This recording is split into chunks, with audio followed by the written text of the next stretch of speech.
Nick says, glad to see even Pete has a rough day too. I mean, if you want to see me having a rough day, go back to the Best Ball After Dark with John Daigle from a couple weeks ago. Boy, I was having a rough day then.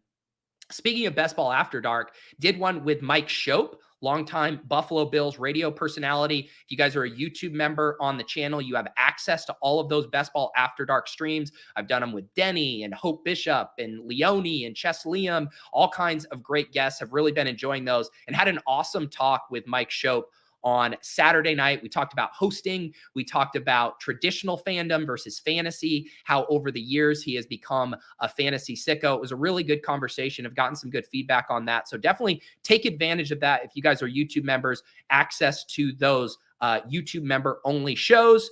And I think I need to recenter myself.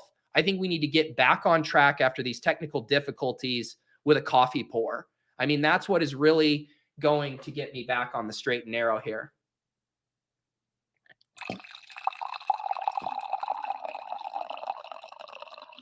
All right, we're back. We're back. We're doing good. Yeah, Billy points out the puppy is 95% full now. Unreal. I need to register for a few slows in the puppy. It is the end of Puppy 1 today. I got to blast off on some slows. And really, this is how you stick it to people, right? I think it was the guys over at 1 Week Season who had the brilliant idea to blast off a bunch of slow drafts with the benefit of the schedule in mind, knowing what was it, 40-50% of the contest was drafted before the schedule was released. That's a pretty big advantage on almost half the field there too. So if you want to continue to hunt for these micro edges, getting some slow drafts in the puppy definitely makes a lot of sense here. Lauren Lynch, where can I get the Fantasy Life hoodie? We have these available in the Fantasy Life store. If you go to fantasylife.com, there is a store button up there. And I should talk to Fantasy Life, see if I can do some giveaways for some hoodies. That would be cool. Let's see. Yeah, Chipsy liked the show with Mike Shope. We do, yeah. Eric is referencing Paul, a.k.a. I Was Inverted, a.k.a. the man who took Tyler Conklin, what felt like 90 picks ahead of ADP during a splash play draft last week. Paul is serving a self-imposed 10-show suspension for not entering my drafts after just a truly egregious Galaxy Brain Chargers NFC East or West stack or whatever, AFC East stack. So he's paying his time. Paul will be back eventually. Yeah, Matt wants to know, how many puppy drafts will we end up with? That's a really good question. I mean, I jokingly responded to Rudman this morning and said, I will remember the puppy one fondly when we get in puppy 69. It would be funny if Underdog was like, let's just see how many puppies we could fill this year. That would be a very fun thing if that was just their entire business model. It's like, let's just see if we could get to 100 puppies. All right, this continues to happen. I just entered a Best Ball Mania draft. I went to alert the people in the Best Ball Breakfast, Best Ball Value Hounds private Discord in the Deposit Kingdom, because I like to let you guys know when I'm hopping in, and I was the last person to join. So I apologize. This is not going to be a friends and family draft. We will try again for the next one. I keep trying to get you guys tipped off in there, and now we are filled. So we are off to the races. I need to get my banner up here. I'm all discombobulated this morning after my internet crash. There we go. We got Best Ball 16. I need to put myself up here. We need to get our overlays here. All right. I think we're in business now. I think we're about in business. Need to get this adjusted. Get this adjusted. There you go. Now you can see all 12 picks. Exhale. Exhale. I think we're good. I think we're good, ladies and gentlemen. Ooh, Hope's already on coffee number 2. So my parents are here, and I actually had to navigate this because they're like, oh, yeah, I still want some more coffee. And I had to explain to them, that's all good and well, but this coffee pot, Mom and Dad, it's a prop on my show, Best Ball Breakfast. I am going to need to take that down into the basement for my show. So please top yourselves off now, because then the pot goes away. You never realize the weirdness of the things you've normalized until you have company in the house to be like, why are you taking the coffee pot downstairs away from the rest of the family? Maybe I just need to get my own coffee set up downstairs so I don't have to torment the other people in my life. The overflow is star-studded. I do have the 110 here in this first Best Ball Mania draft of the morning. We will be doing draft number 17 immediately after this. We'll get 2 in today. And then also ADP chasing over on Ship Chasing, a show that I know a lot of you guys know about, where Sam Sherman, Pat Kerrane, and Davis Maddock review the ADP landscape on Underdog. That show is going to be at noon on Mondays, and it's a nice little double header here with Best Ball Breakfast. So when you guys are done here, head over to the Ship Chasing channel. I think I actually have the redirect set up, so you guys don't even have to click anything. You'll just head right over there. I'm on the clock here. It looks like AJ Brown is available right at ADP. I am going to go ahead and select AJ Brown. Always feels good to get a GAM on your team to start. American Man, what do the percentages mean? So yeah, I got my buddy Brian Hooper's draft caddy overlay in here. So the percentage show my current BBM for exposures. So I'm only, 15 drafts deep. And so this is showing my percentages. If there's not one, it means I do not have a share. I do not have a Barkley share yet. I do not have a Chubb. Let's see here. Let's do we like Jonathan Taylor and AJ Brown? That seems like a fun start. Isn't this interesting here from Schmo? We're going to start to see this a lot, right? Ceedee Lamb, Amon-Ra St. Brown. That is going to be a very popular Week 17 mini correlation. That's our generation's Devontae Adams, Deebo Samuel at the 1 turn. And I don't even think it's bad. Like, I get it, but just get used to seeing this turn here a lot. Ceedee Lamb and Amon-Ra St. Brown. And it's still so early into Best Ball Mania that I don't think we have to quite worry about galaxy brain combos. But as the season progresses, I do think it's smart to start to think about, all right, I don't want all of my Ceedee Lamb shares with Amon-Ra St. Brown and vice versa. I want to mix in some Ceedee Lamb with Jameson Williams and Jahmyr Gibbs. I want to mix in some Amon-Ra St. Brown with Tony Pollard. That would actually be a really fun galaxy brain 1-2 turn pick, right? Because you're not sacrificing that much ADP value and knowing that there will be very few Tony Pollard, Amon-Ra St. Brown teams. Listen to me say, we don't need to galaxy brain this stuff right now, and I'm already getting excited to galaxy brain it. But the Tony Pollard, Amon-Ra St. Brown pairing is going to be far, far less frequented. So that's just a fun thing to start thinking about as you do these drafts, and you're kind of seeing these combos that pop up over and over. But yes, this is the Draft Caddy. I have the link down below. You can do a free trial with it. Brian has it set up that way. And it's actually really easy now to upload the exposures. And if you want kind of a tutorial on it, there is a link to the tutorial. And then on our, we did a draft on Thursday and we walked through some of it. But Underdog already shot down Brick's autopilot draft. The man versus machine lasted, I think, about one night. And Underdog said this is not going to happen. So, but the Draft Caddy is still alive and well, just not the auto drafter. What's up, Joe? Catching a draft live. Appreciate you. Yeah, shout out to the West Coasters. Rolling out of bed at 7:15 a.m. to catch a best ball draft. What a way to start your day.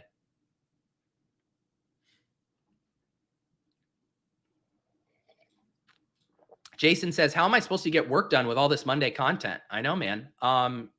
Like I said, I do offer a service around here. If you do need the boss button to make it look like you are doing work, all you do is say David Montgomery, you send a super chat, and I will fully cover for you. Nate, 0 Chubb. I'm 15 drafts in, and I'm already getting yikes on my exposures.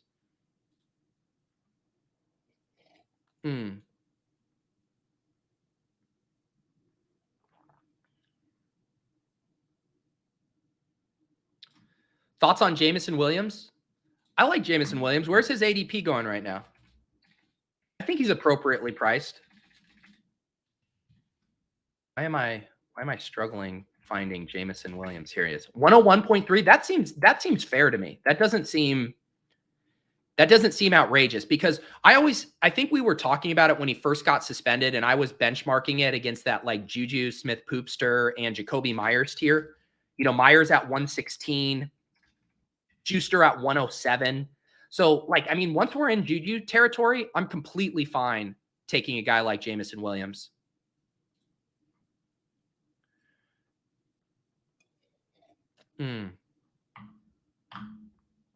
Oh, yeah. The bye week bros. They're going to be back on their bullshit. We finally got the bye weeks added in here.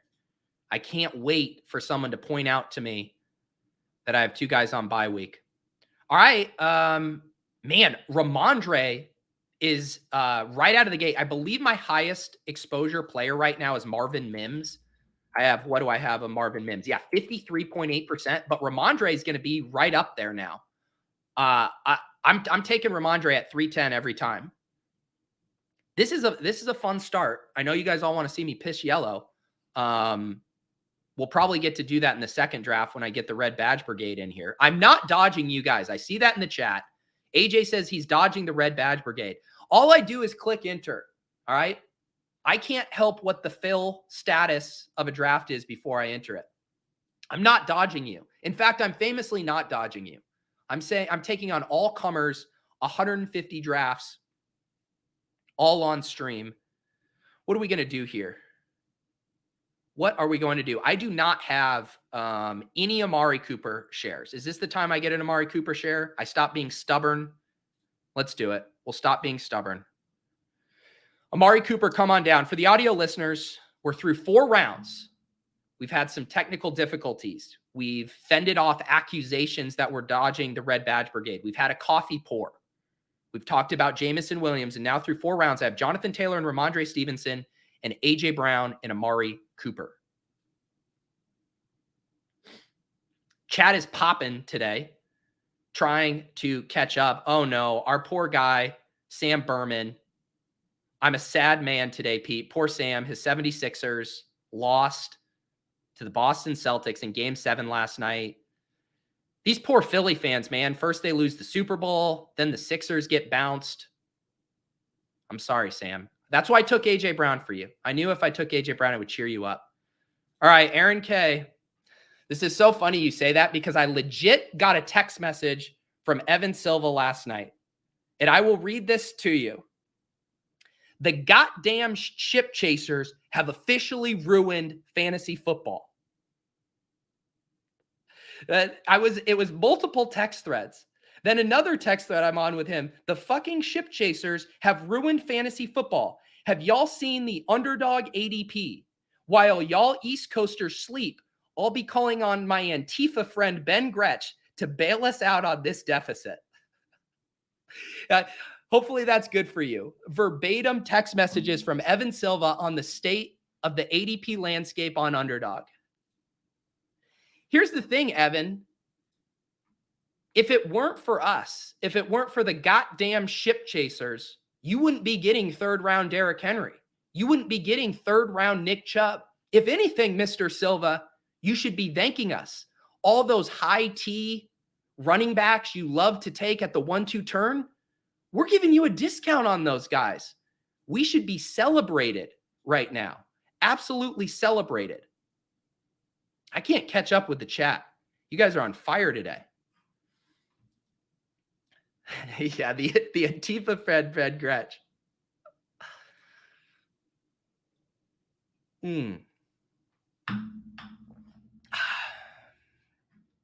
He makes me call him Mr. Silva. He says I need to show him respect. When I call him Evan, he gets upset. It's Mr. Silva to you, son. Het says, on Best Ball After Dark, you stated that Leone is way down on DJ Moore. Everyone loved drafting him last year. Why the hate this year? So I believe Leone put up a thread, and Ben Gretsch also wrote about this in his Substack.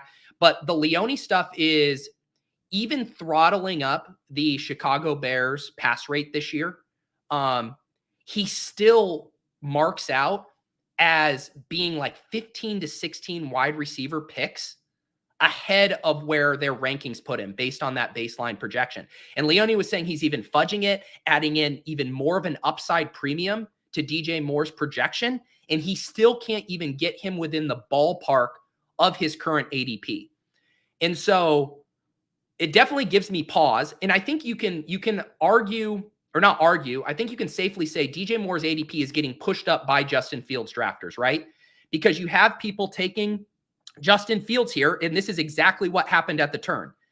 The Justin Fields drafter wants DJ Moore, and so he double taps it right there. I think DJ Moore's true ADP would probably be at the 4-5 turn, but he's getting thrust up by the Fields drafter. All right, we are back on the clock here. What do we want to do? What do we want to do? What do we want to do? Any correlations? Kyle Pitts versus Jonathan Taylor in week 16. Let's see here. You know what? I think I was going to take Chris Godwin if I had scrolled down. I have Pat's rankings loaded in here. He's a little bit below Godwin. Godwin probably would have been the better ADP pick there. Man, I just ruined this team. I took two olds. I started this team with Jonathan Taylor, Ramondre Stevenson, and A.J. Brown. I was absolutely cooking. And then I took fucking Amari Cooper and Tyler Lockett. Disgusting. Exactly, FF Doom. That was the thesis of the play. Jonathan Taylor and Tyler Lockett. Oh, no. Sorry. Yeah. I do the thing with Kyle Pitts now where it's like, if you love something, let it go. And if it comes back, it's meant to be. I mean, we all know I'm taking Kyle Pitts here, right? It's at ADP. No one can get mad at me. I'm only at 7.7% exposure right now. I'm perfectly matched with the field. Kyle Pitts, come on down. For the audio listeners, Jonathan Taylor, Ramondre Stevenson at running back, A.J. Brown, Amari Cooper, Tyler Lockett at wide receiver, Kyle Pitts at tight end. Kevin says my AARP card is in the mail. We're heading to the Sizzler later. Going to get that senior citizens discount.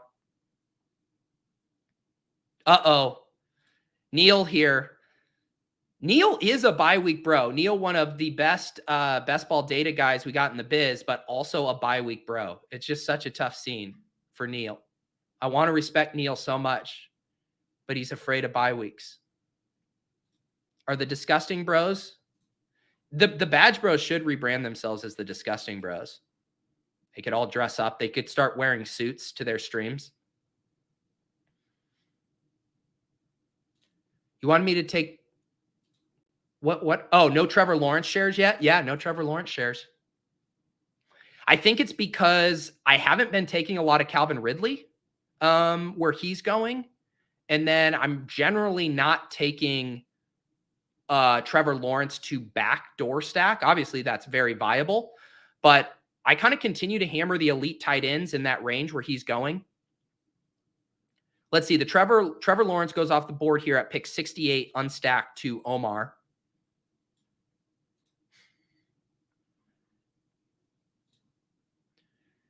Geez, Bindles, this is such like a niche upon niche request.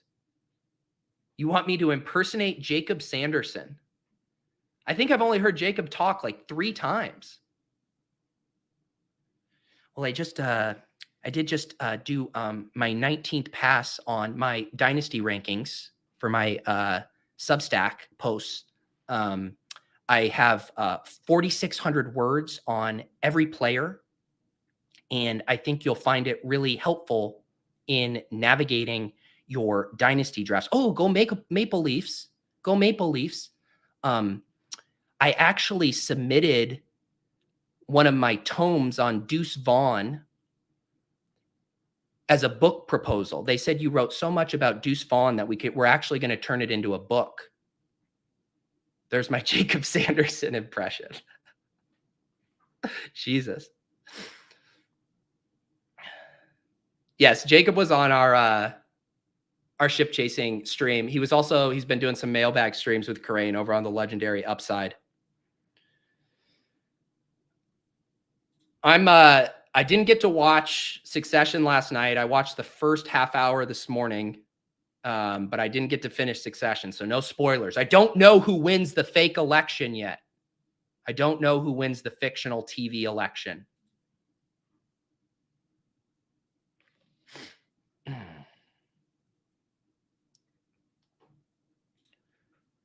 All right. Oh man. When are we going to get our first Anthony Richardson share? That's the real question, right? When are we going to get our first Anthony Richardson share? We have multiple quarterback options here. Deshaun Watson stacked with Amari, Anthony Richardson with Jonathan Taylor. Is this the time? Is this the time we get our first Anthony Richardson share? I'm not taking him. I'm taking a principled stance on Anthony Richardson. I refuse to take him ahead of ADP.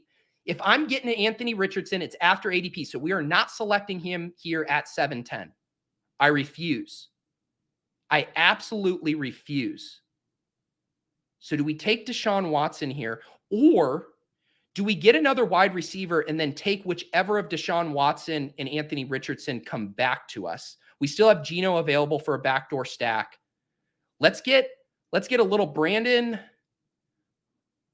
Why was I going to take Brandon Cooks? Let's take Gabe Davis.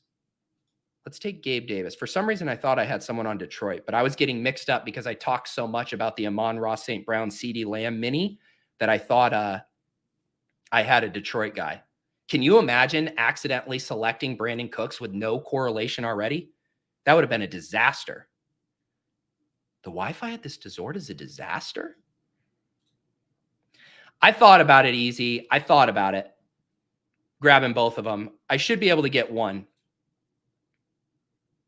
I might still stubbornly just take Deshaun Watson over Anthony Richardson here. Someone make my decision for me.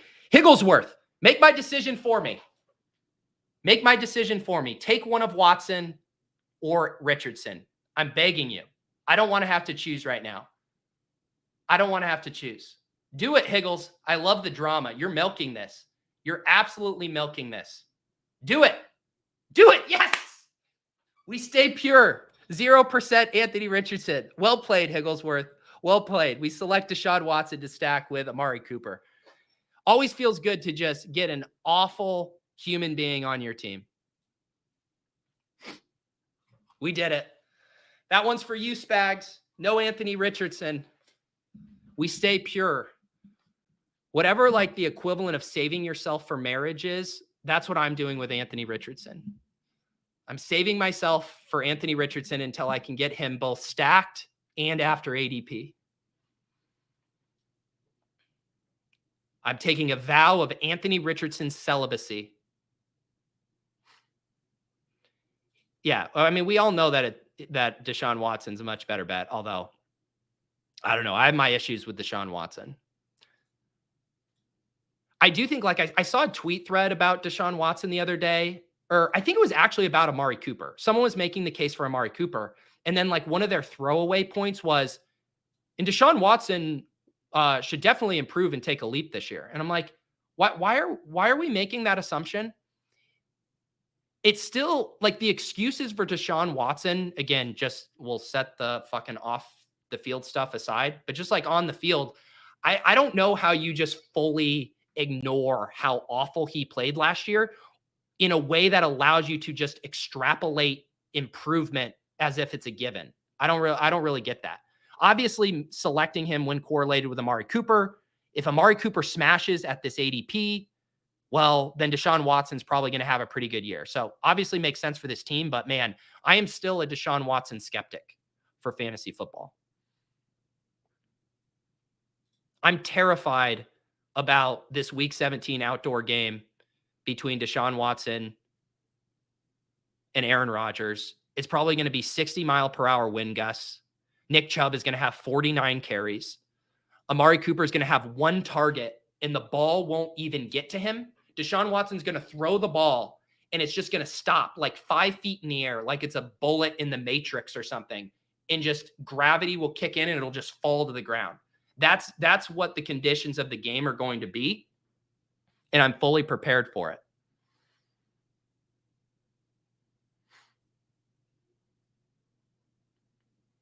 Man, you guys did me dirty on this board. Dak Prescott. Man, you guys are letting Dak Prescott fall, huh? Really letting Dak Prescott fall. Do we try to set up a backdoor with Dak? I don't really like anything else in this range. I think we just value hound Dak. I think that's what we do. All right, Dak Prescott, come on down. Now I should have taken Brandon Cooks. Now I should have. Should have taken Cooks instead of Gabe Davis. Then I would have had my stack there with Dak. Why does no one like Dak? I know. Shh, Silas, don't reveal my backdoor stack secrets. What is your guys' theory? No Bosock says Dak is falling big time. I'm waiting for ADPs to settle there. What's going on with Dak? Did I miss something?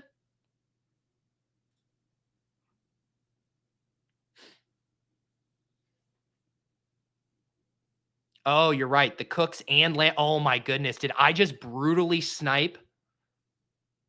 I just brutally sniped two guys. I don't feel bad though. Look at all these running backs on the board. My God. My God. Let's see.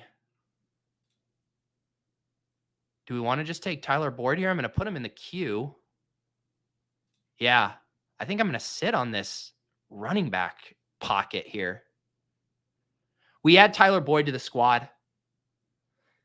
So this team, this is a weird team.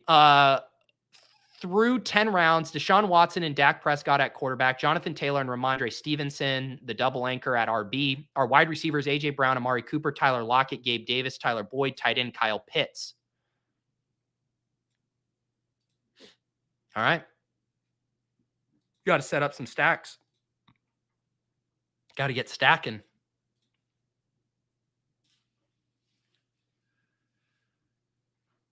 This is true. This is an important distinction. Nate says you can't snipe someone if he's past ADP. I like that. We need to normalize that. It is not a snipe if it's past ADP. If you want to go get your guy, you go get your guy. A snipe is what Paul did to me the other day, taking him 20 picks ahead of ADP. That was the dictionary definition of a snipe. It is GA. It is ugly. I'll be the first to admit it. I'll be the first to admit that this is an ugly ass team. Look at the chat just turning on me. Everyone turning on me. I couldn't serve up a sexy platter of young players for the chat rats. What was McCarthy? Doesn't McCarthy have these statements every year? Every year, we're going to establish the damn run. We go as Zeke goes, or that was Jerry. But if you actually think about it from a personnel standpoint, I mean, who do they, at least with Zeke, you could tell yourself a story. We're going to saddle him up with 20 plus carries. I don't even think they're going to do that with Pollard. And I'm not down on Pollard, but Tony Pollard isn't like a 25 between the carries kind of guy.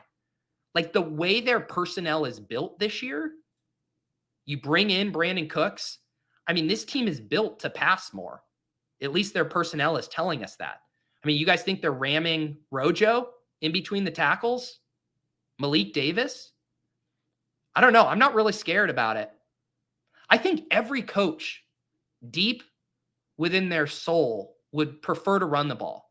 All of them would like to be up 2 touchdowns and running the ball the whole game. But that's not always possible.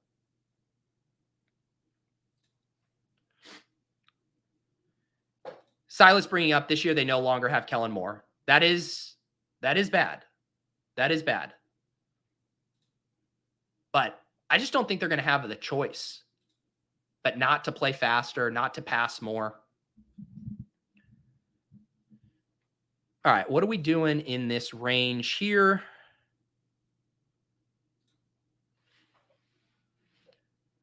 Khalil Herbert sliding past ADP, Eli Mitchell past ADP, little Khalil Herbert, Kyle Pitts mini correlation in week 17. That sounds like a grand old time to me. Value hound Khalil Herbert correlated with our elite tight end. Easy game. Easy game.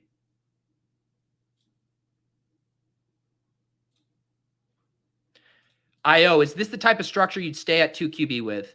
Definitely. Unless I got, I had the situation, if I have a stack that if I think the situation where I'd probably take a third QB would be if I had another clean double stack opportunity and the quarterback slides a couple rounds past ADP. But I believe with Deshaun at 87, Dak at 106, I think that's enough draft capital spent at the quarterback position to be done there and use my bullets elsewhere.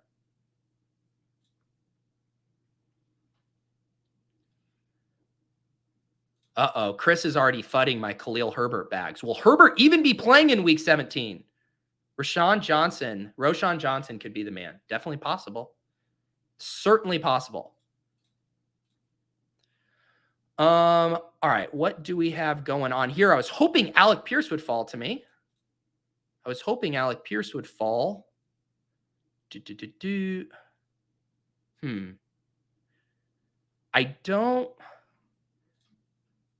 don't think in this room, I don't know if Donovan Peoples-Jones is going to come back to me.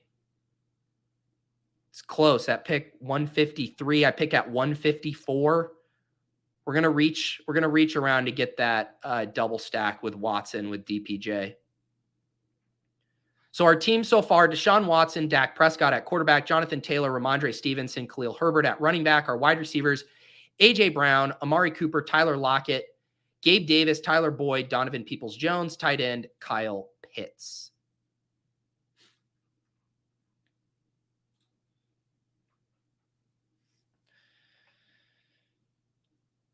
Oh.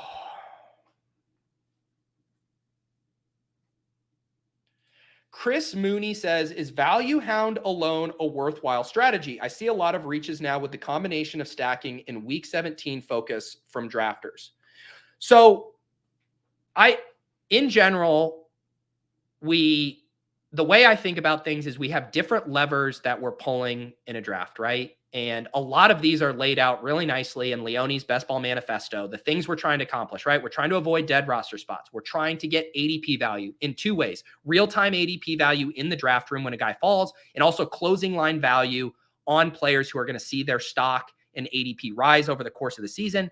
We're also trying to line up game stacks and team stacks. These are all various levers that we're pulling. I like it when I'm able to pull two levers with one pick.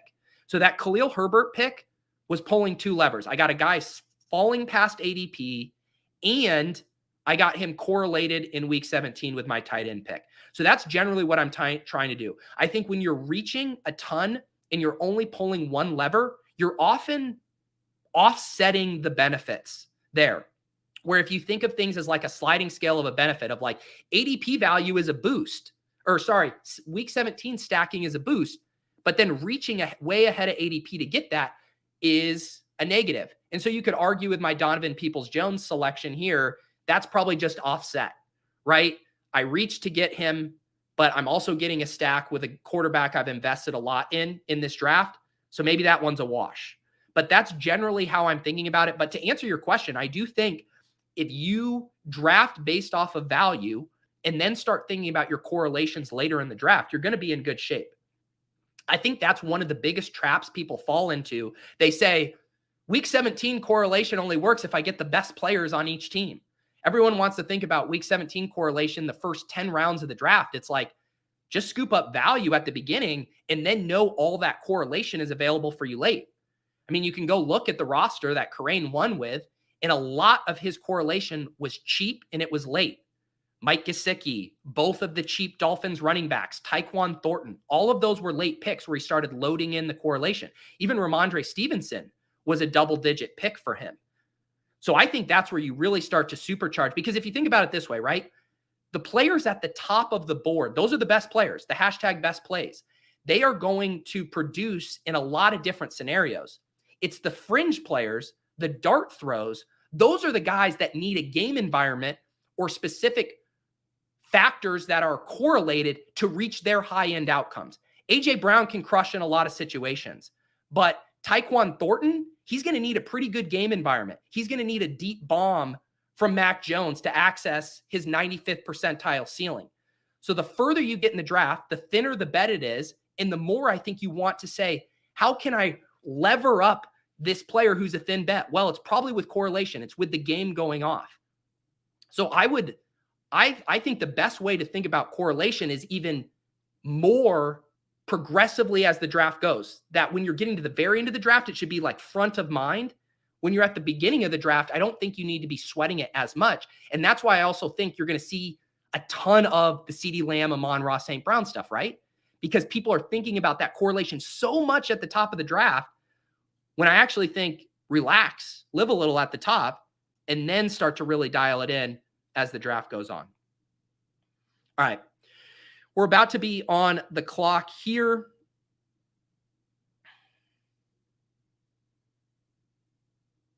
Let's see. Man, I might, I guess we're going to take Cole Kmet and be done at quarterback. Or do we want to wait for, did someone take my Michael Gallup? That sucks. Someone stole Michael Gallup from me? Wow. I'm going to take Cole Kmet there. But man, now I have to think this through. What other stacking options do I even have with Dallas? Jeez. That's gross. Who's the next wide receiver? Jalen Tolbert. We might have to take an 18th round stab on Jalen Tolbert. That sounds fun.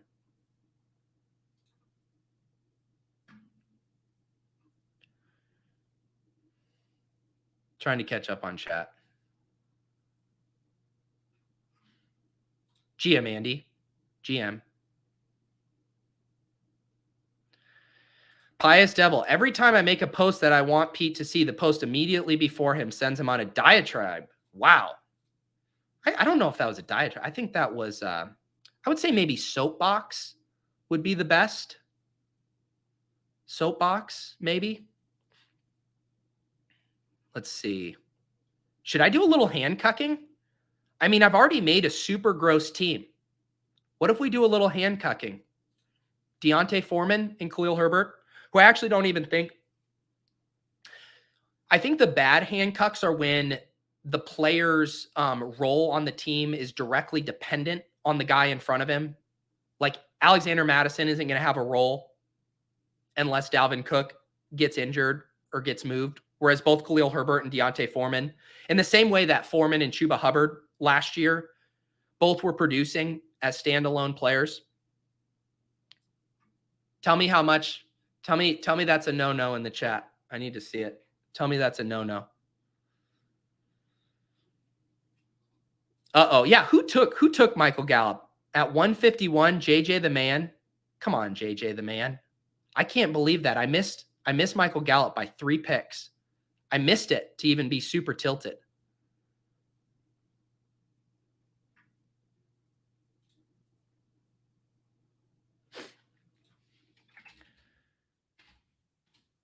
Gypsy says I could have just set 25 on fire. People have told me I'm setting $3,750 on fire. Pete, think about how much the EV you're giving up drafting all these on stream. You might as well be lighting $3,700 on fire. The funny thing is all my best teams over the years in Best Ball Mania have been stream drafts. The team I drafted with Eric Beimfor on stream that finished 8th in BBM 2. My best team last year that almost made it to the finals was a ship chasing team we drafted in a wide receiver avalanche room. So you guys are going to have to go back to the drawing board on these stream drafts being EV. Negative EV.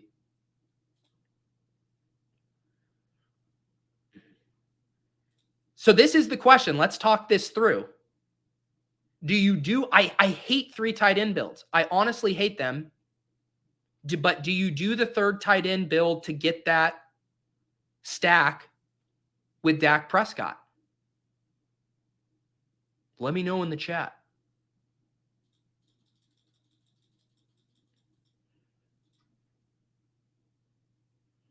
I already sauced your team, Omar. Omar wants me to sauce my team. You took an unstacked Trevor Lawrence.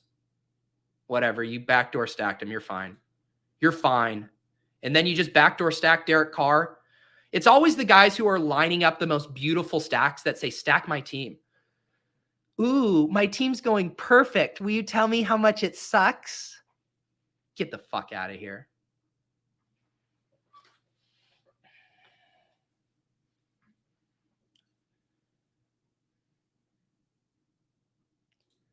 Well, Schoonmaker, I mean, the same debate stands. Would you break from optimal structure? And I do think optimal structure when you have Kyle Pitts and Cole Kmet is 2 tight ends. Do you break optimal structure for the third stack? Or sorry, just the second stack with Dak? I'm feeling very naked with Dak right now. I'll tell you that right now. Very naked.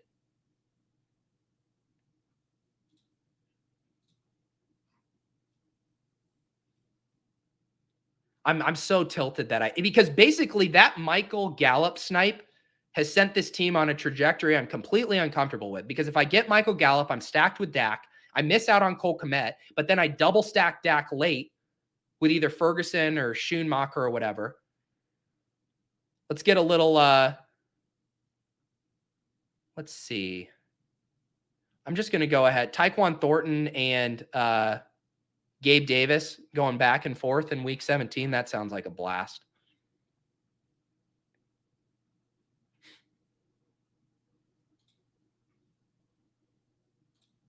I'm not taking this comment as a serious comment. Kyle Pitts is a 3 tight end build. If I'm drafting Pitts, it's a 1 tight end team. This is where I'm at with Luke. This team needs Pitts. Honestly, someone talked to me about Jalen Tolbert. I want to give a long, hard look to Jalen Tolbert. I know he sucks. Someone spin Jalen Tolbert as the guy you need for this team in the chat. If someone can convince me to select Jalen Tolbert, I'll send you a gift card to get a hoodie or a hat from the store. Someone sell me on Jalen Tolbert. I need it. This is not what I meant by selling me. Tolbert is deader than Davis's honeymoon teams. I need a better sell job than that. All right. Which one of these running? Am I going to just keep taking Tajay Spears? Week 16, Tyler Lockett and Tajay Spears going back and forth. Sounds beautiful. I'm done at running back. Jonathan Taylor, Ramondre Stevenson, Khalil Herbert, Deontay Foreman, Tajay Spears. This is a funky ass team. For the audio listeners, through 16 rounds, Deshaun Watson and Dak Prescott, Jonathan Taylor, Ramondre Stevenson, Khalil Herbert, Deontay Foreman, Tajay Spears. Wide receiver, A.J. Brown, Amari Cooper, Tyler Lockett, Gabe Davis, Tyler Boyd, Donovan Peoples-Jones, Tyquan Thornton. Tight ends, Kyle Pitts and Cole Kmet. We're definitely getting to an 8th wide receiver, and I do think we have kind of a luxury pick for the final selection. I do think we have a luxury pick. I think it could be a 3rd QB. I think it could be a 3rd tight end, or I think it could be a 6th running back or a 9th wide receiver.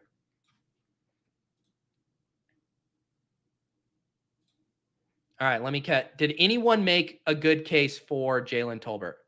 Chris Diaz says, Jalen Tolbert, 2nd-year wide receiver, down the field threat. Brandon Cooks, the old, will get injured. Ceedee is a fake alpha. He fucking sucks. It's a pretty convincing case. Chris G says, 2nd-year breakout. Tolbert, Gallup goes down to injury, and Tolbert comes to score fest. That is Dallas versus Detroit. Injury-prone Gallup gets hurt. Cooks doesn't fit with the offense, and with no real tight end, Tolbert is the guy. It's Mookie. You're not winning a gift card with this sales job. I think there's a better shot Tolbert isn't a Cowboy than him giving us a usable week. Caleb says Tolbert is a wide receiver that'll move to wide receiver 2 based off of injuries throughout the season. It could easily be the pick of this draft for your team. That's what I need. Gary says Jalen Tolbert has the draft capital. He's a good run blocker, so he'll be on the field for Dallas's run-heavy offense. Has the size for TD variance to be on his side. Cooks is cooked. Gary, you won the gift card. I am feeling so jacked up about Jalen Tolbert after reading your pros. Gary, hit me up on Twitter or Discord. You sold me on 18th round Jalen Tolbert. I don't like this comment, Samwise. So this is why Pete runs a second draft after. We're at the point in the draft where I'm bribing the audience to sell me on a bad pick. That's the point we're at.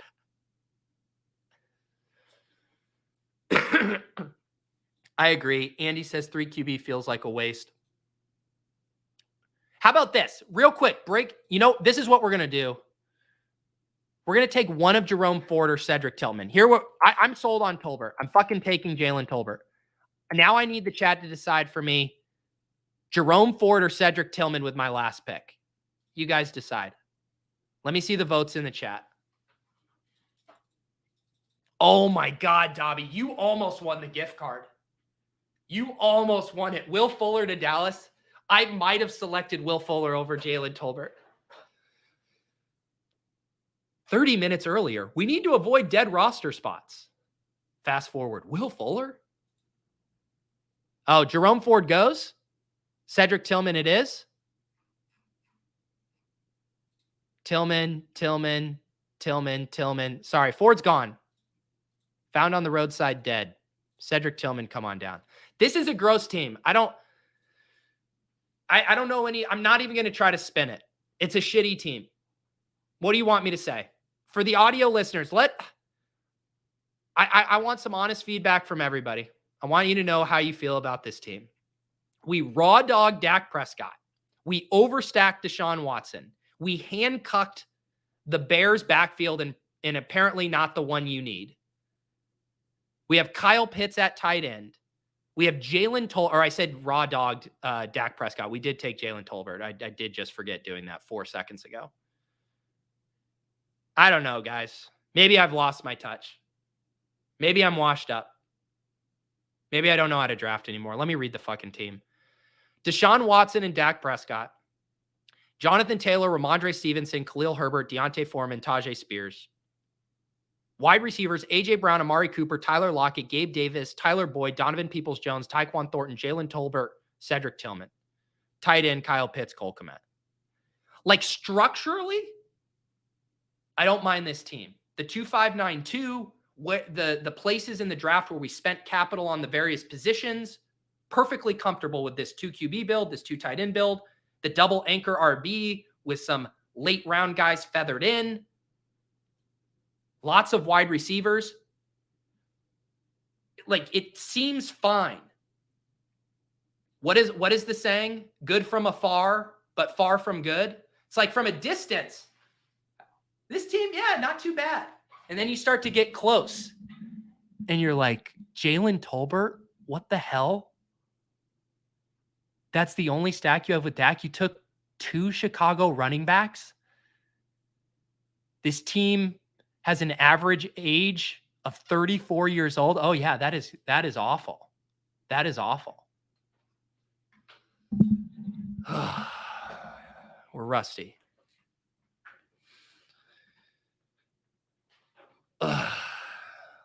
Caleb finding other things. You really like the TYs in the wide receiver room.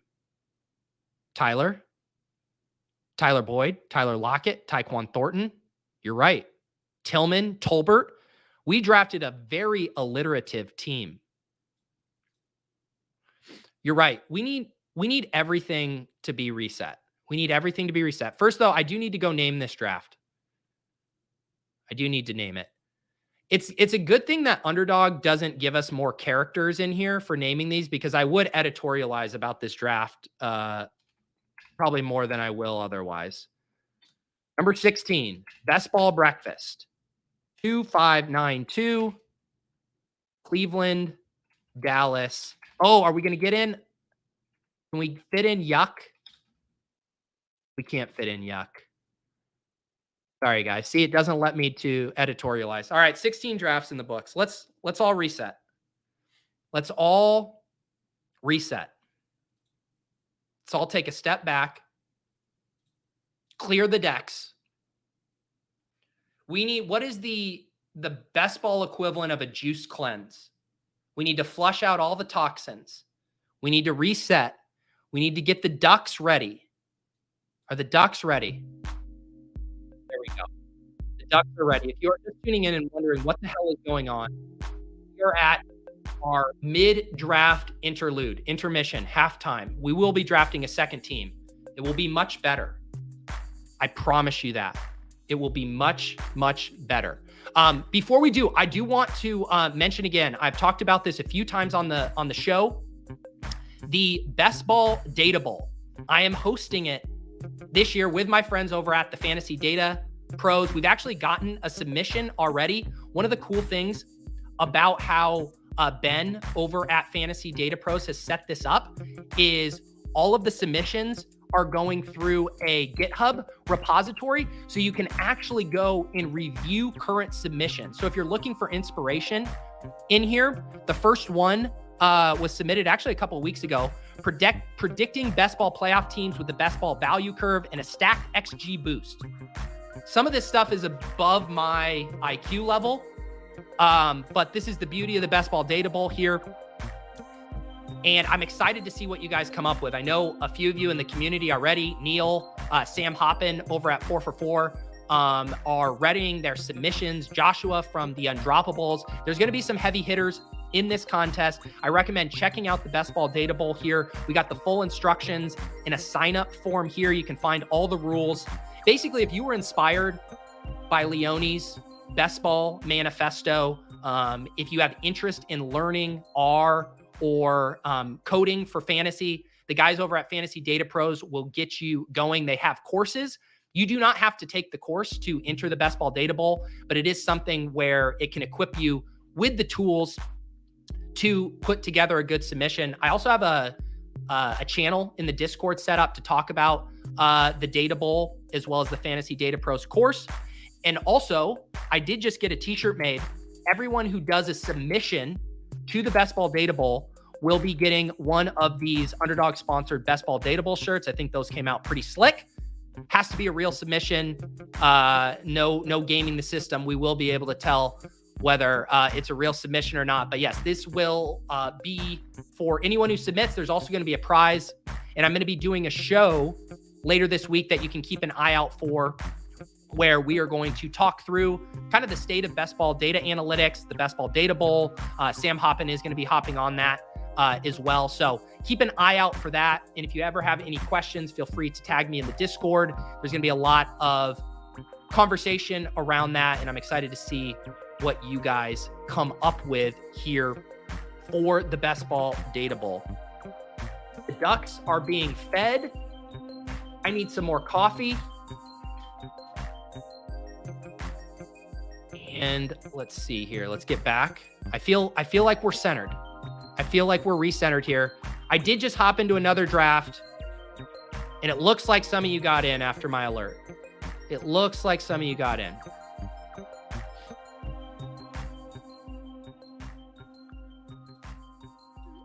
Oh no, Spags is in here. Jonathan is in. Wigglesworth going back to back. Omar back to back. We got Nez in here. We got Nate's. We got Raise It. All right. This is going to be a Badge Brigade draft. This is going to be a Badge Brigade.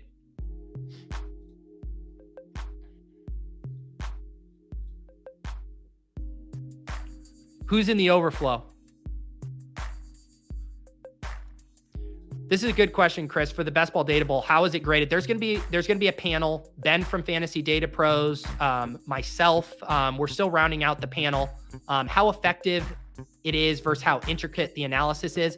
I'm glad you bring this up, because one thing too that is important is you need to be able to synthesize what you discovered in an actionable way, right? If you just like vomit all of this data out and you can't have a clear conclusion like drafting in the middle of the summer is better than drafting at the beginning or at the end, you need to make it digestible for the average Joe that isn't lost in the numbers sauce. So I think that is a good call out of making sure that you can actually articulate why this is useful to someone who is drafting a lot of best ball teams.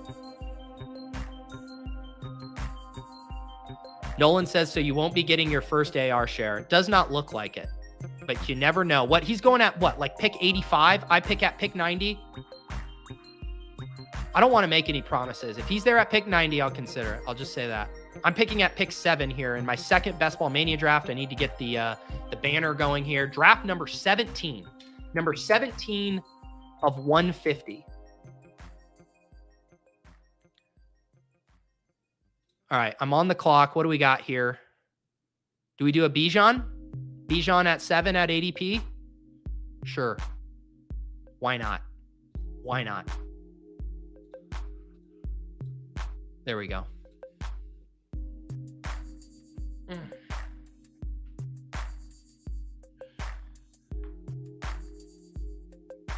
I get excited when I see Spags in my draft rooms now because I know he's willing to make selections for bid equity,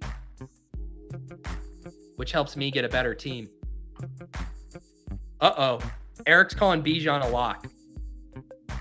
You guys see the videos? We're already getting the Bijan Robinson in shorts. What was he doing? A 360 catch in the end zone? Bijan Robinson's getting slot snaps. That is such a false flag. You want to talk about a false flag? Bijan Robinson working out of the slot. It's a trick question. Arthur Smith doesn't throw the ball. Everyone's getting excited about slot snaps for Bijan Robinson. It's like, guys, we can't even get excited about wide receiver snaps for Kyle Pitts and Drake London. It would be very Arthur Smith if he's just like, all right, I'm finally going to throw the ball, but only to the running back position. Only to Bijan Robinson. Desmond Ridder, your first and only read is Bijan Robinson.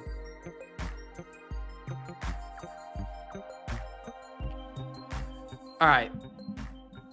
Ooh, wow. Holy cow. All right. We need to take Olave here because this avalanche is coming fast and furious. Raise it. Double tapped Adams and Amon-Ra. Nez double tapped Garrett Wilson and Waddle. All right. Do you do Olave? All right. Bijan Robinson and Chris Olave at the start here. I don't know if you guys know, but they're going to play 2 dome games against each other. One of you schedule aficionados. When do Atlanta and New Orleans play? What weeks?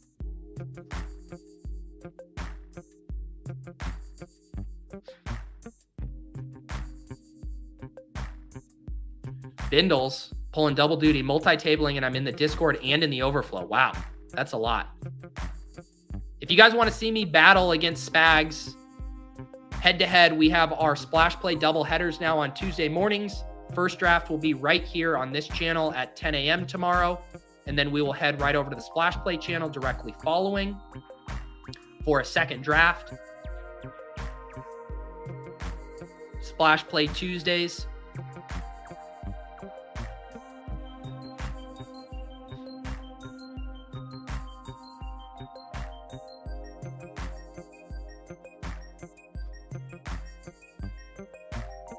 Oh, wow.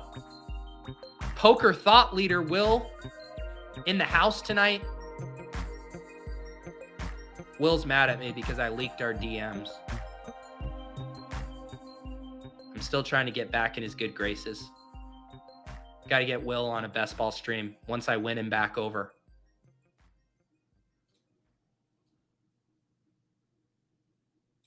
Oh, wow. Will's calling his shot. He's setting up a hostile takeover of Spags. I like this. Will giving Spags a tough do you know what? Will give Spags a tough conversation about Anthony Richardson. The guy needs it. Wow, Spags taking Patrick Mahomes. Looks like someone saw the schedule. Jamar Chase, T. Higgins, Patrick Mahomes. Wow. I guess someone heard that the Chiefs and Bengals are playing together in week 17.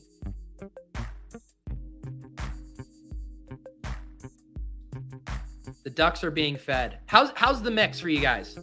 How's the mix? Do you want the Ducks turned up, turned down?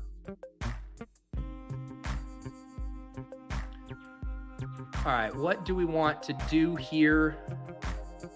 Man, you guys are just hammering wide receivers right now. It's either Breece Hall or Andrews.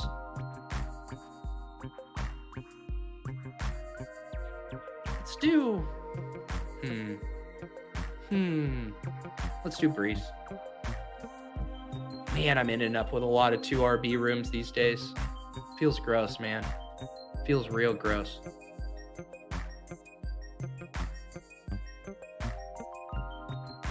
You guys want it turned up?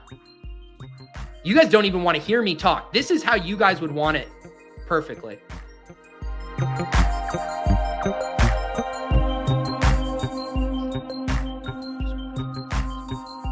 That's what you guys want. This is what you guys want in Biden's America. You want Pete turned down. You want the Ducks turned up. You want me to draft only young, sexy wide receivers. Men only want one thing, and it's for the Ducks to be fed, cranked up to 11, and no old. And it's disgusting.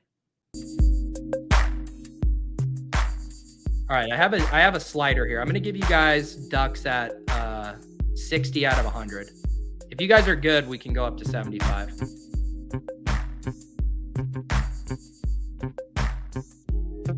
Ooh, McVibes. Didn't take any Javonte this drafting season. I'm feeling really dumb. Did I think his knee would be broken forever? Yeah, I wrote about this in the Fantasy Life newsletter this morning. Pretty bullish comment from Sean Payton about him over the weekend. And I know we can always take those with a grain of salt, but they say he thinks he's going to be ready for training camp. Sounds like he's going to avoid the PUP list. And my take is that his ADP in the 7th, 8th round was baking in that he was going to miss some games and not be fully healthy at the start of the season. So it almost feels like you're free rolling. The Ducks are too loud in my mix. I'm sorry. We got to bring the Ducks down. I'm sorry. We got to bring the Ducks down to 40. But it feels like you're free rolling Javonte Williams starting the season if he still goes in the 7th, 8th round. I didn't catch where he went in our last draft. The thing is, someone says Javonte is a good fade. My take is that both Samaje Perine and Javonte Williams are good picks where they're going. Anytime that, because there's uncertainty with the backfield, let me make this pick and then I'll go on a Javonte Samaje Perine diatribe, as they call it. What are we looking at here? I think we don't let Leone win. We don't let Leone win. We take DJ Moore at ADP.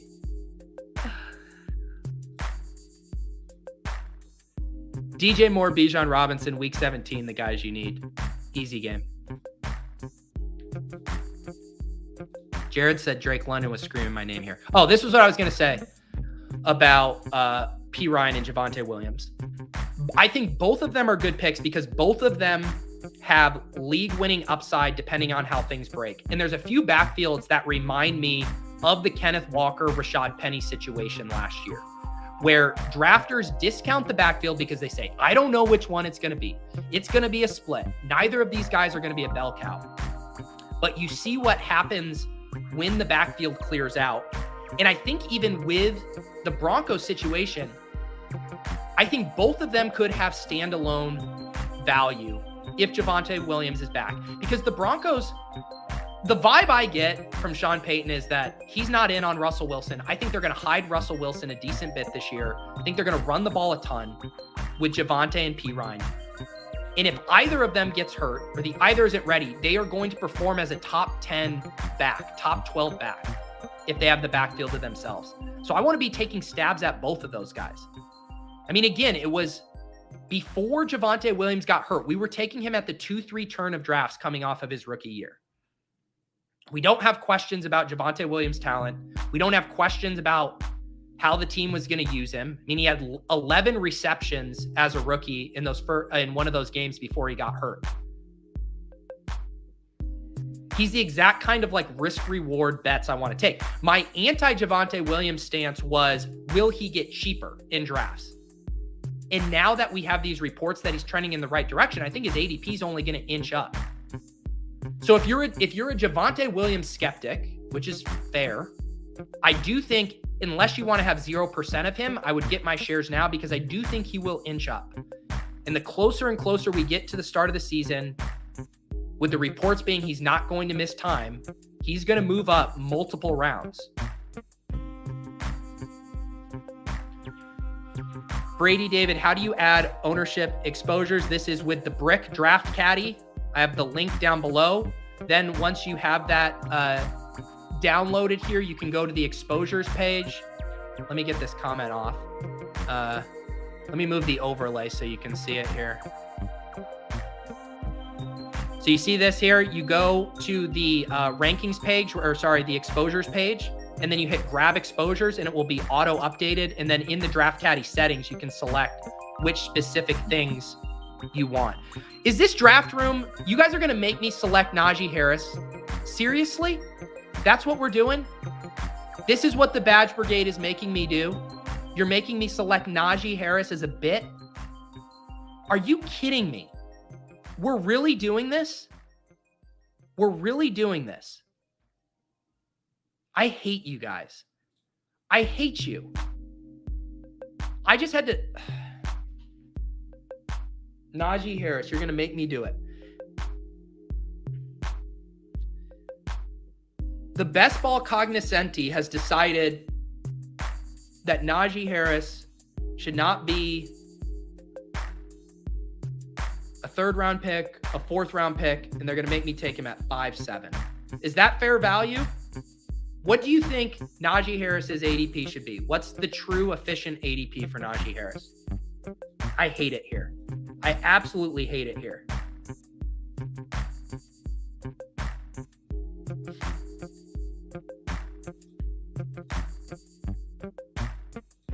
I am getting buried. Thanks for reminding me. Absolutely buried.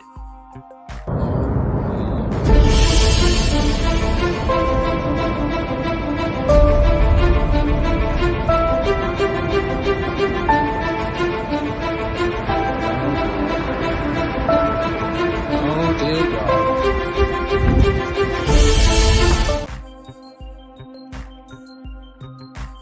Sky Moore 112. Who says no?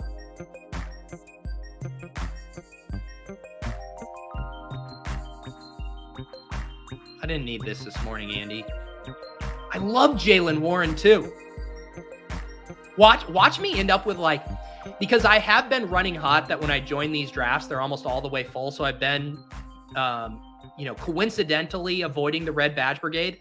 I do think if all of my drafts ended up as Red Badge Brigade, Piss Boys, Ship Chasers, Value Hounds, I would probably end up with like 30% Najee Harris this year. It's absolutely disgusting. We might have to mess with it. 10 minutes says 3 running back, hyper fragile build. I'm definitely max 4. I'm certainly not doing more than 4. I think we could maybe mess around with a 3 back build here.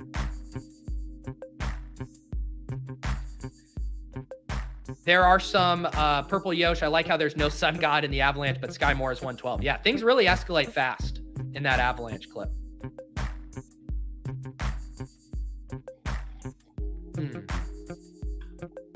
Here we go. Richard Hunt getting his hands in the dirt with some DVP analysis here in May. Najee versus a weak front in Seattle, week 17, just saying. Ooh, Chipsy selling me too. Improved O-line, second-year Pickett, good wide receiver and tight end run blockers. He was dealing with a foot injury most of last year. Catches a lot of passes, and Pittsburgh has shown under Tomlin they love a workhouse. Yes! I'm getting bricked up for Najee Harris. Yeah!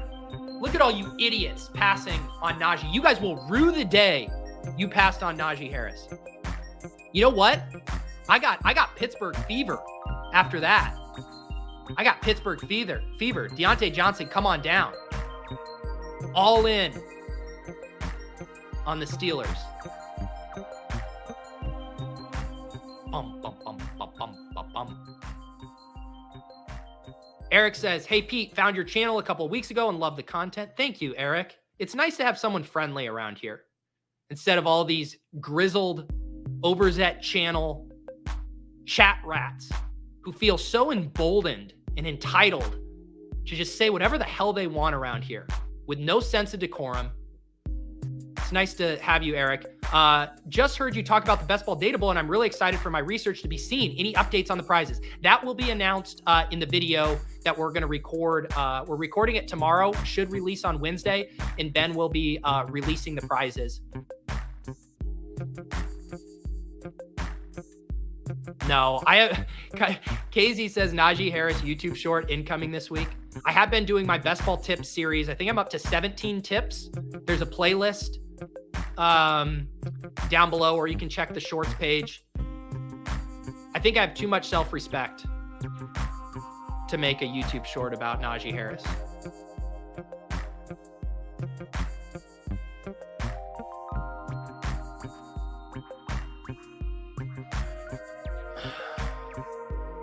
Man, Richard, you need to come up for air. Talking about Seattle's weak defensive front. Matt Canada calling the plays. I need a correlation slider for play callers. First, I took Dak Prescott with no Kellen Moore around, and now I'm loading up on a Matt Canada offense. I know who I'm Googling right after this show.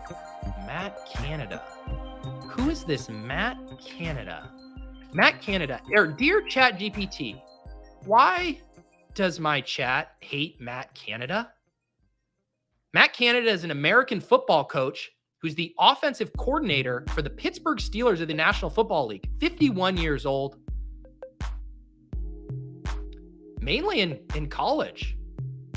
Mainly a college guy. On January 15, 2020, Canada was hired by the Steelers as their quarterbacks coach. And then he was promoted to offensive coordinator, replacing Randy Fitchner. Canada earned a bachelor's in business and a master's degree in sports administration at Indiana University. He is married to Erin Canada. Interesting. Very interesting. Should we do another Gabe Davis team? Gabe Davis or Jahan Dotson? We can do another Gabe Davis team. It's a Gabe kind of morning. A Gabe Davis kind of morning.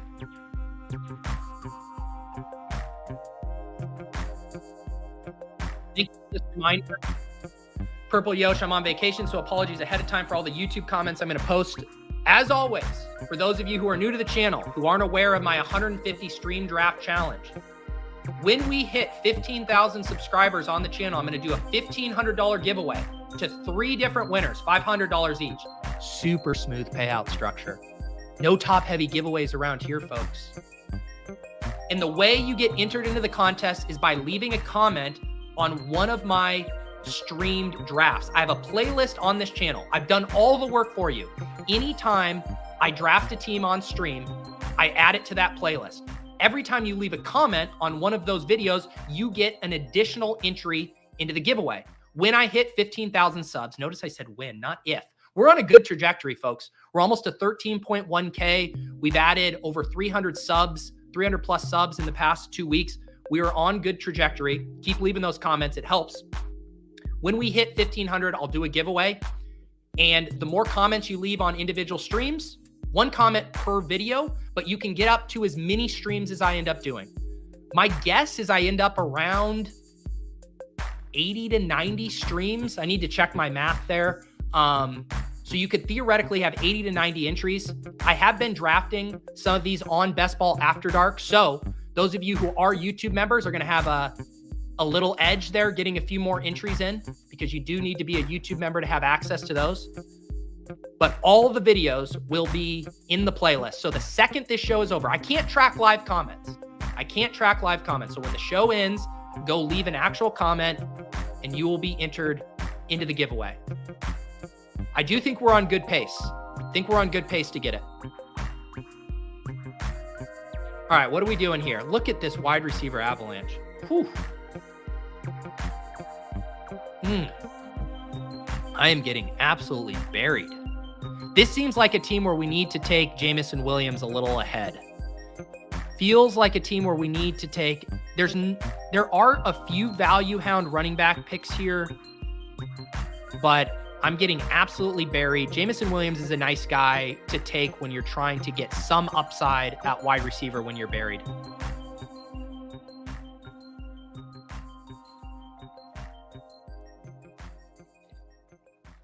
Anthony P, any player you were surprised to learn to have high, low exposure of? Honestly, I'm not sweating my exposures right now. Like I said, we're down here. This is my 17th draft. I think maybe I should do a show at a few different benchmarks. I think I'll like seriously start thinking about my exposures around like draft 50 or something. Because right now, the sample size is just so small that it's going to be subjected to my draft slots and a lot of other randomness. So I'm just not reading into it yet. There's going to be lots of guys I have 0% of through 17 drafts. And it's not even because I'm, purposefully going out of my way.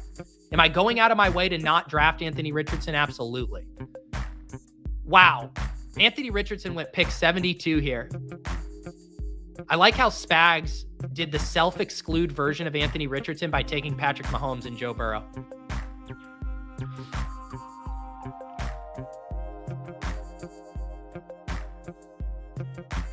Gabe Davis sniper or Gabe Davis snipper? Sounds like Gabe Davis getting circumcised or something. DFC tells me I need to stop drafting because he just triple stacked Sam Howell. Shut it down, everyone. Shut it down. Turn off the ducks. Kill the music. Kill the music. Kill the overlays. We're done. We're done. This guy triple stacked Sam Howell. We're good. Everybody go home. We're good. This guy triple stacked Sam Howell.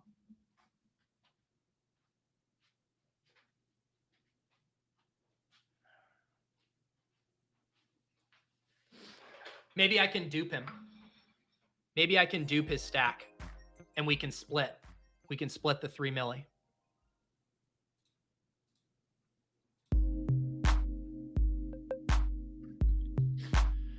All right. Too much dicking around in this draft.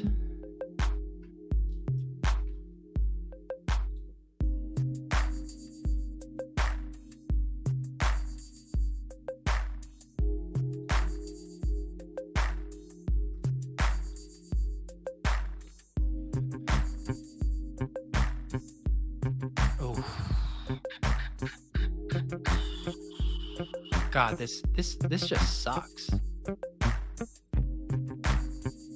I don't have a Jacoby Myers share yet. This, like, when the bit of the wide receiver avalanche like hits so close to home that you're having to take Jacoby Myers 14 picks ahead of ADP. I could have taken Njoku there. Probably should have taken Njoku. I think I was just like, I'd gotten my fill of Cleveland players in the last draft.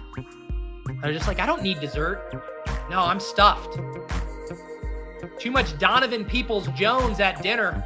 Didn't leave any room for David Njoku. Oh, did you see my shorts? I did get these new shorts. These are Uniqlo. I think they're the Roger Federer.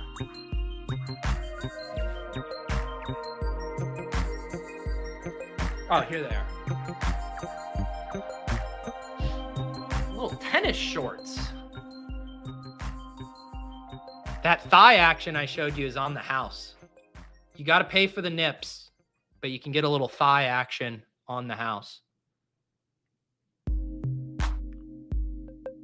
All right. Andy's on Myers. I feel better now. What is up? Yeah, Boyd is good too. I was definitely considering that. I did notice, here I just said I don't care about my exposures. I noticed that I've been selecting Tyler Boyd over Jacoby Myers every single time. And I don't know if I feel strongly enough about that take not to split it. Get out of here. I'm putting FF Doom. You're getting muted. I'm muting you for 5 minutes. You just got put in a 5-minute timeout for insinuating that my shorts were pickleball shorts.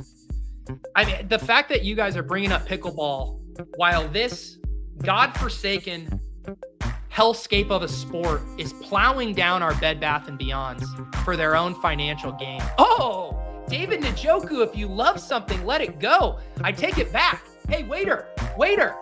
I had to change of heart. I just made a little room for David Njoku. I saw the dessert cart come by and wow, that David Njoku tiramisu does look pretty good. Yeah, I'll have one of those.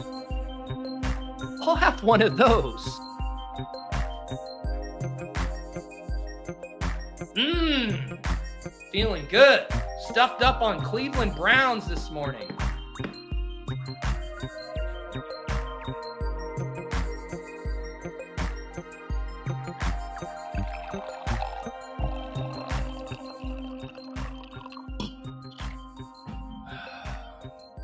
All right. The audio listeners are feeling unserviced right now.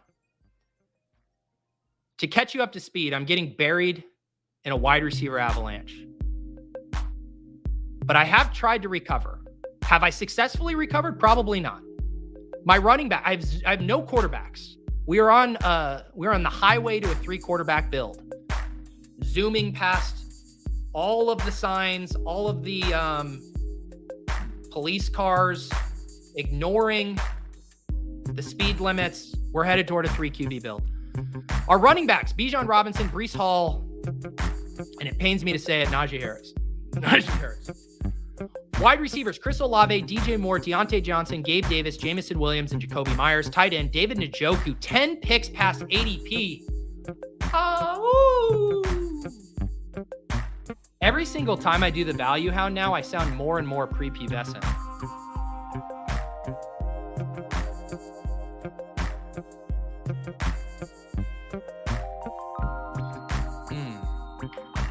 Clay, come up for air, Clay. Come up for air, Clay. Do we like Joseph Nagata? Who is our favorite Eagles wide receiver 3? Joseph Nagata? You're not gotta win anything if you keep taking him. I'm still working under the assumption it's Quez Watkins, Clay. Where are my Eagles heads in the chat? You answer that question. Damn right, Njoku fucks. Grown-ass man. Breaking the penis model. Breaking it. Oh, my little Jared Goff? Stacked with Jameson Williams? Don't mind if I do. Don't mind if I do. A little amuse-bouche with that David Njoku dessert. What is this? An 18-course meal? At the Underdog Fantasy Best Ball Mania restaurant? It is a prefix menu, but we will delight your taste buds over the course of 18 rounds. I will admit that Najee Harris course was a little bitter.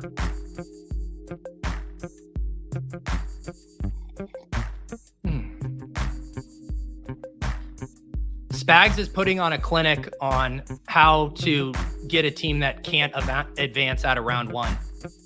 But it is fun as like an exercise to be like, what if my team could just wake up in week 17? Could just wake up there.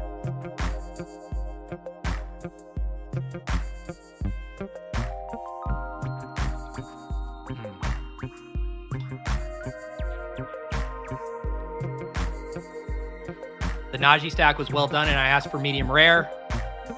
Najee is best without chives.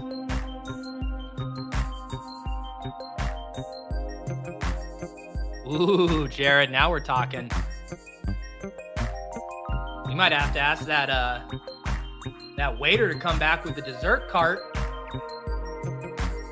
Taking a little peek at Kenny Pickett. Do you mind, what did the couple over there get? It looks really good. Oh, yes, that's the rare Kenny Pickett Najee Harris dish.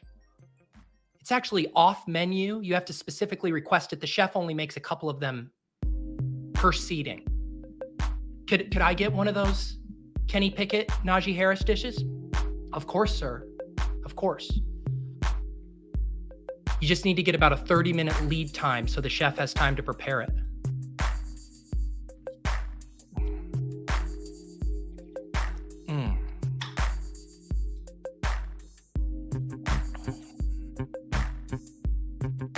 Where was the person in the chat telling me that Derek Carr with Olave was better?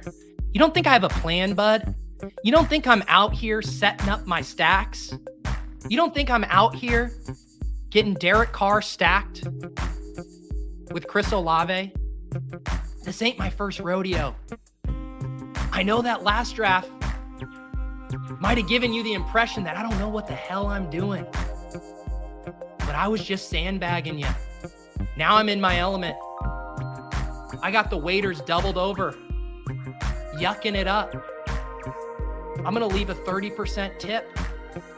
I'm feeling good. You know what? Drinks on me. Correlations for the entire bar. Everyone drink up. Little shots of espresso. Correlative shots of espresso for the entire bar. This restaurant analogy is really starting to fall apart.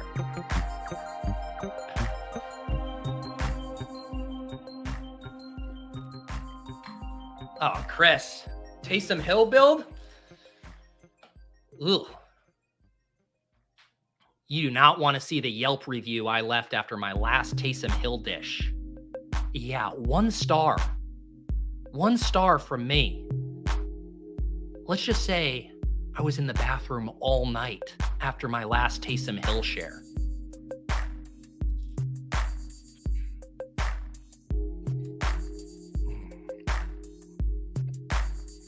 What is going on in this chat? Why are we all drooling over Calvin Austin? What is happening in this chat? Spags continuing his run of taking guys 20 picks ahead of ADP just because they all play in the same week.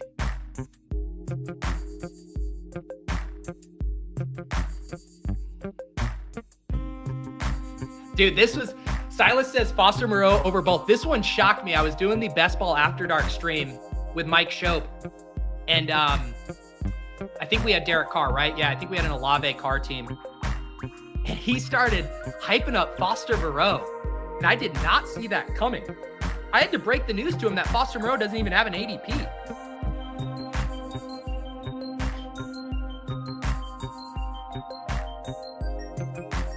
Juwan Johnson at ADP.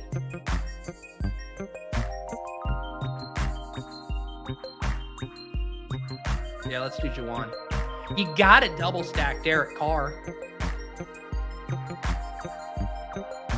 All right, the team so far for the audio listeners: Jared Goff and Derek Carr at quarterback, Bijan Robinson, Breece Hall, and Najee Harris at running back. Our wide receivers: Chris Olave, DJ Moore, Deontay Johnson, Gabe Davis, Jameson Williams, Jacoby Myers. Our tight ends: David Njoku and Juwan Johnson.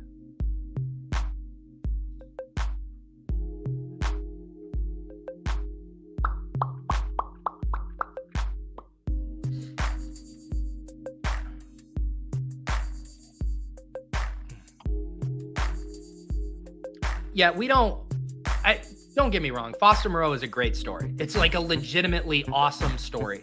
But I am not selecting him over Juwan Johnson and Taysom Hill. And I'm not passing on those guys because I know he's in my back pocket. I honestly don't get I said this to Mike.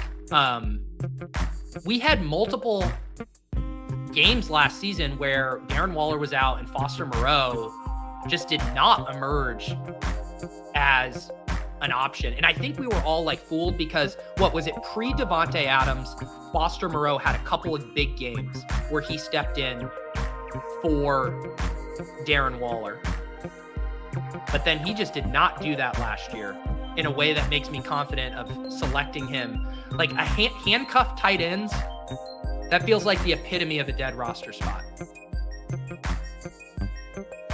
I like this bag, man. Almost serves the analogy better to think of the draft as a tapas restaurant. Little shares of everything. This is why I studied abroad in Spain, just so I could get the tapas. It was part of my calculus. They're like, yeah, you order a beer and they bring you out small little snacks. And I was like, you don't have to pay extra for that? They're like, no. It's their business model. They give you little bite-sized treats. And I said, sold. Granada, here we come. Thank you, CR. Appreciate that. Derek Carr handpicked Moreau. Yeah, and Patrick Mahomes handpicked Clyde Edwards-Helaire. Did someone just take... Oh, I thought someone took Rashid Shaheed from me. No, we're taking Rashid Shaheed. At ADP, the Derek Carr triple stack. What a time to be alive. What a time to be alive. I need a Tampa Bay bring back, folks. My God, I was having such a good time at the Underdog restaurant, the Underdog Tapas restaurant, that I forgot to get a Tampa Bay buck. This team is dead. No Tampa Bay buck? Thank you for your 25 bucks.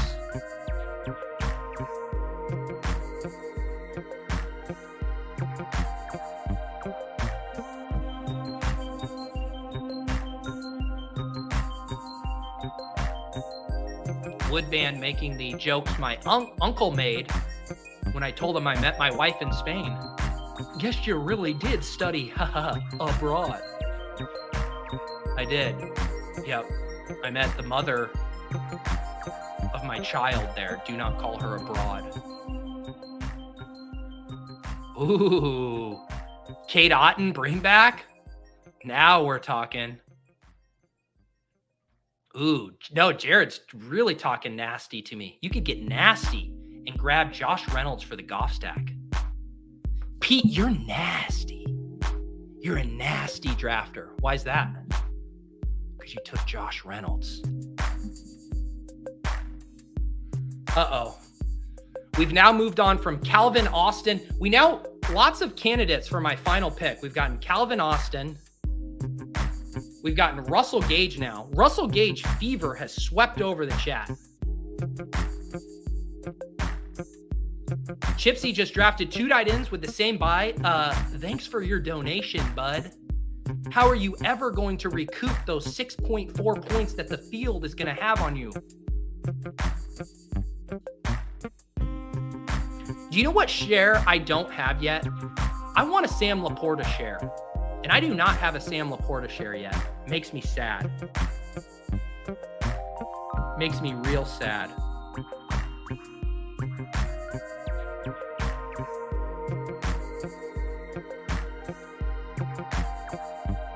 See what I'm cooking? Little Hunter Renfrow. See what I'm cooking up?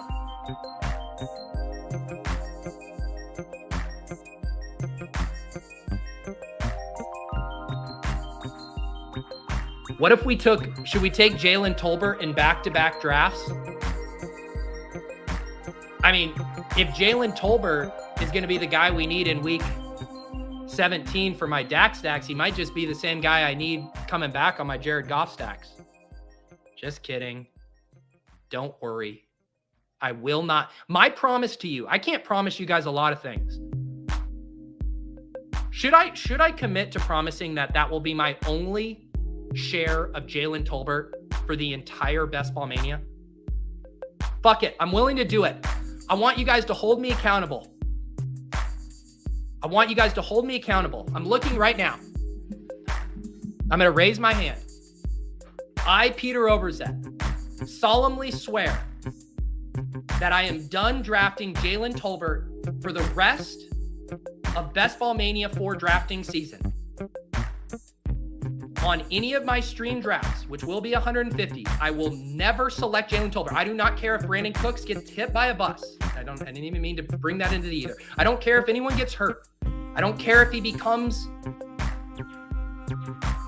an all-star in training camp. I will not select another share of Jalen Tolbert. Someone do the math for me. What is 1 out of 150? 0.06%? 0.66%. I will finish Best Ball Mania 4 drafting season with only 0.66% Jalen Tolbert.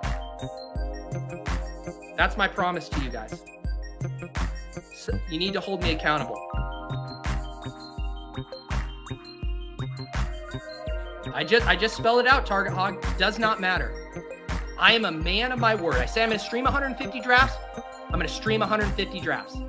I say I'm not going to select Anthony Richardson ahead of ADP. I'm not going to select Anthony Richardson ahead of ADP. You want to make a bet, Katie? Katie, you name the price. You name the price. I also like that I have people calling cap on me selecting just an absolute trash wide receiver that goes undrafted in 99% of drafts. But I want to bet with you, Katie. I'll give you a cap.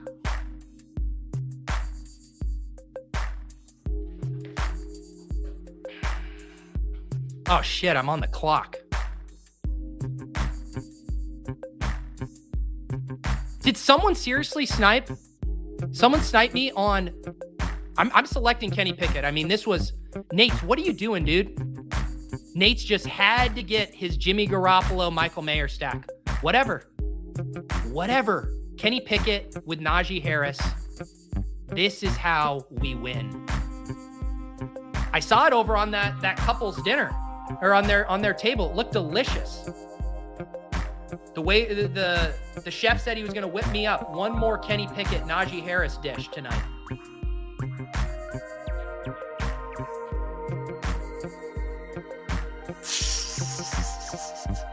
Daddy tried to scare me. Ceedee Lamb just got suspended for making a parlay. Oh no! Why did I agree to taking no more Jalen Tolbert?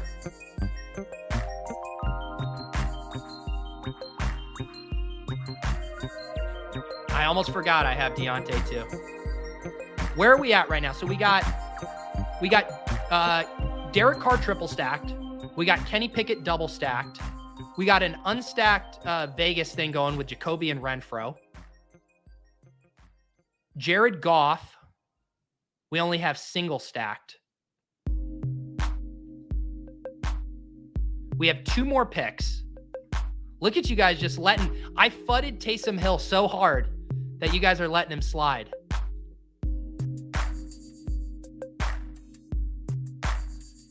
We need another wide receiver here. Do we value hound Khalil Shakur? I like this. Now we got a Bills double stack with no Allen. We got a Vegas double stack. We're just stacking on stacking. I guess I could have taken Marvin Jones, but I mean, come on. Here, okay, this is the debate. You guys get to decide. Do we take a 4th running back? Or do we double stack Jared Goff and get to a 10 wide receiver build? I'm open to ideas. I'm open. Do you guys have a running back you like here? We could like Galaxy Brain, someone like Josh Reynolds, Khalif Raymond. You could do something Galaxy Brain with like a Jamar Jefferson or Craig Reynolds. What's the chat saying? 4th RB. Nez likes 3 RB. Allen Robinson, Keontae Ingram.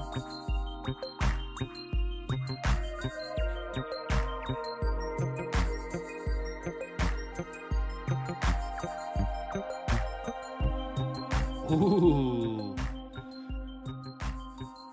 Buck Springback. Izzy. Still waiting for a consensus to form in the chat. Still waiting for a consensus to form. I kind of like this suggestion from Jared. McBride to fade Dalvin Cook plus the week 16 versus Detroit. I think wide receiver, right? I mean, we still got to 5 before round 10. Olave, DJ Moore, Deontay Johnson, Gabe Davis, Jameson Williams, Jacoby Myers, Rashid Shaheed, Hunter Renfrow, Khalil Shakur. I think we can get to 4 running backs here. I think 9 is fine on this build. 2 tight end is fine. We got our 3 quarterbacks.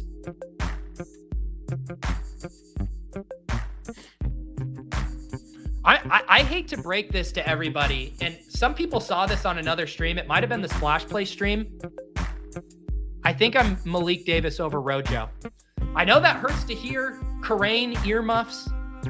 I think I'm Malik Davis over Rojo if we're playing that game. Yeah, Pierre Strong. Whoa, John making a late push for Kareem Hunt wild card by a lot. Definitely a guy you could get some insane closing line value on. I think you could argue that you could get some really good closing line value on Dwayne McBride if something happens with Dalvin Cook, right?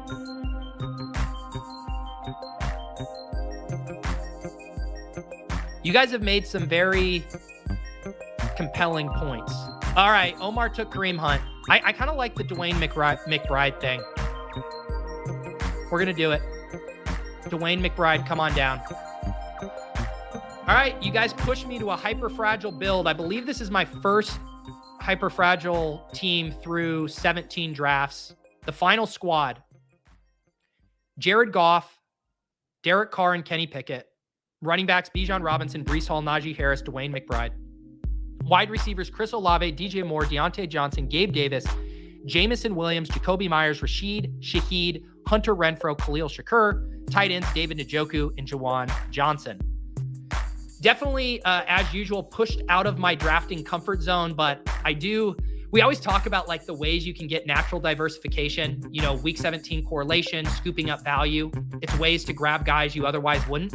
I do genuinely enjoy getting backed into a corner in some of these drafts because it pushes me onto builds and players and stacks that I don't always land on. And I actually like how this team turned out relative to that last draft, which not going back to that restaurant. But yeah, got lots of stacks here. Essentially got 5 team stacks when you think about the Pittsburgh, the New Orleans, the Detroit, and then we got the Buffalo stack and the Vegas stack without the quarterbacks. Feel pretty good about this squad. I like this squad. Time to name this one. Our 17th draft in the books.